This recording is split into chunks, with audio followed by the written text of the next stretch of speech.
umieścić jedno zdjęcie w kilku takich różnych literkach czy cyferkach w Canva, bądź móc uzyskać też i taki efekt, ale zasada polega na tym samym, czyli zobacz, na początek wystarczy, że w nowym projekcie wybierasz sobie w elementach odpowiednie literki, czyli szukasz ramki i je tutaj wrzucasz. Następnie po prostu wyszukujesz odpowiednie idealne zdjęcie. I takie zdjęcie udało się wyszukać, to jest to zdjęcie. No i oczywiście to samo zdjęcie staram się wrzucić do poszczególnej literki.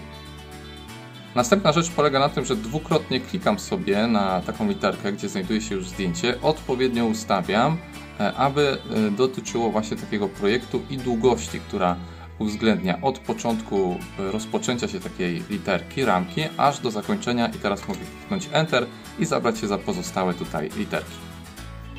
I zobacz, dzięki temu w przeciągu kilku chwil udało mi się uzyskać taki efekt trójwymiarowy, czyli za pomocą jednego zdjęcia zostały tutaj stworzone literki, ramki i udało się stworzyć taki ciekawy efekt. Możesz go wykorzystać również biorąc pod uwagę wiele innych zdjęć, więc zachęcam, aby wypróbować tą ciekawą metodę.